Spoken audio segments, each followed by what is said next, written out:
What if we engage elementary learners in the generation of scientific knowledge through a mini citizen science project aimed at studying and protecting indigenous air-breathing land snail species endemic in the Philippines? Hi, I'm Kathy Rose, a graduate student from the Philippines, an elementary science teacher interested in involving learners in varied hands-on activities to maximize learning. I am presenting this paper with my former thesis advisor, Dr. Vicente C. Handa. It has been observed that frequently, the knowledge gained from folk beliefs and local wisdom is excluded from being considered as science.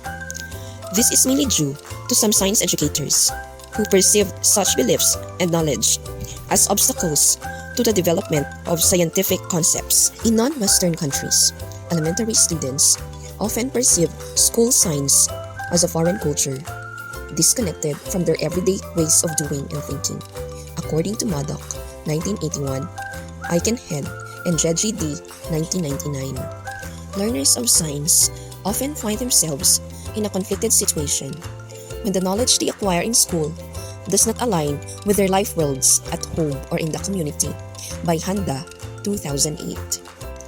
Most often, science education is based on the cultural deficit model by Atwater, Crockett, and Kilpatrick, 1996, Barton, 2003, Zembailas, 2005, Handa, 2008.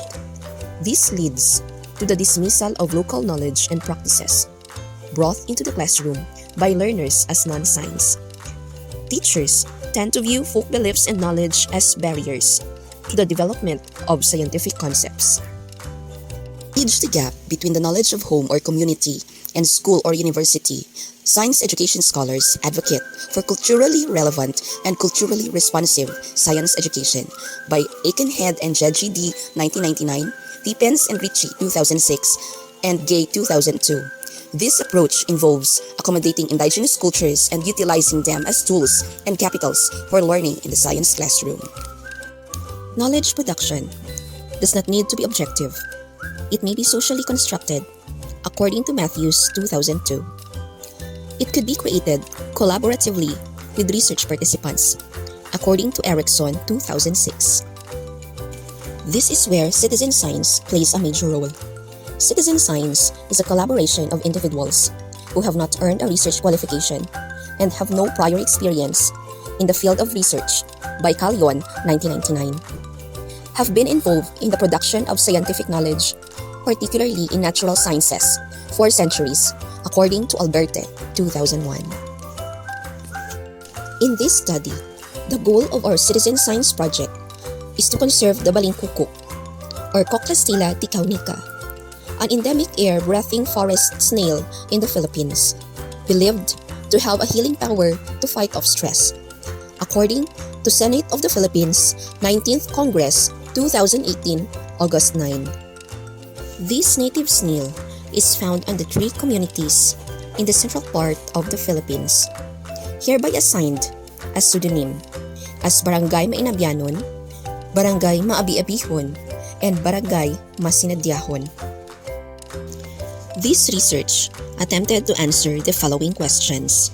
First, what do elementary science students learn about Balingkokok through their engagement in a citizen science project?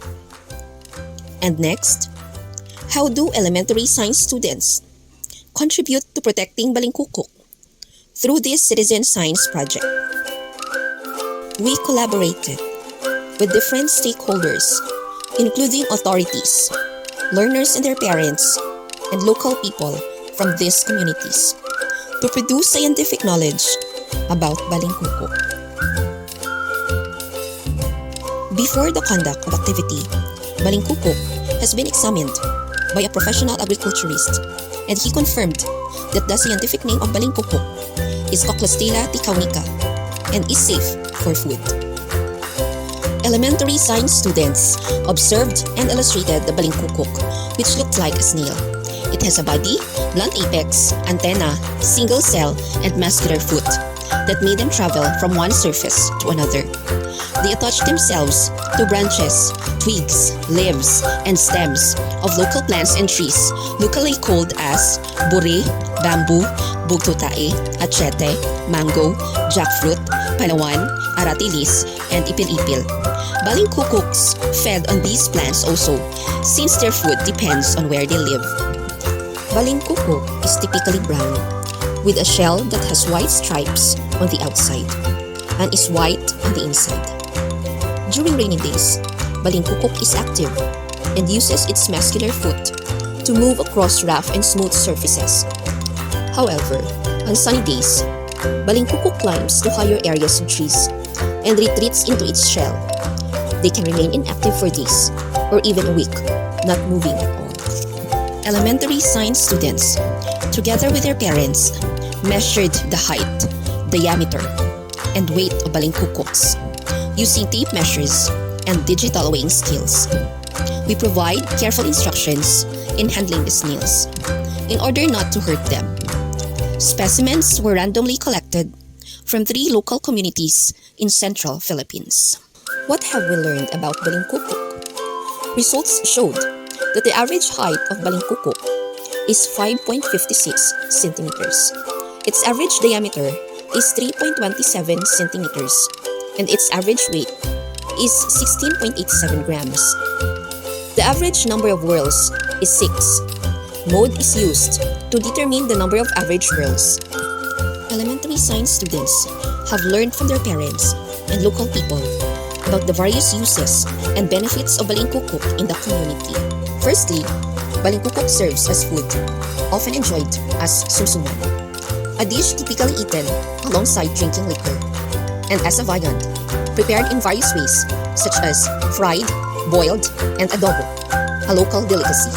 Secondly, it is used as a medicine, believed to be a cure for asthma due to its perceived healing components. Thirdly, Balingkokok shells are used as a percussion instrument known as kiling-kiling. This instrument is made from shells joined by metal wire, giving it a tambourine-like appearance. Furthermore, the shell of Balingkokok is utilized as jewelry and decorative material for holes, adding cultural significance to their surroundings. Lastly, it is an essential ingredient for betel nut chewing culture of the community. Due to these benefits, it is crucial to implement protection and conservation measures to prevent the decline in population and eventual extinction. Local people practice protection of Balingkokok by bringing these native snails in one plant or tree so it can reproduce freely. Elementary students learn from the local people on how to protect the Balingkokok, such as avoid destroying their habitat, plant trees and preserve their natural habitat, join organizations advocating planting of more trees. Furthermore, they also learned the peculiar behavior of Balingkokoks. They protect their eggs by shrinking the leaves when it rains heavily. In conclusion, engaging elementary science students in a citizen science project benefits them in various ways. The interaction increases their environmental literacy, while days of outdoor learning experiences boost their self-esteem and confidence. It also fosters warm social interactions with parents, teachers, and peers, promoting sharing and fun.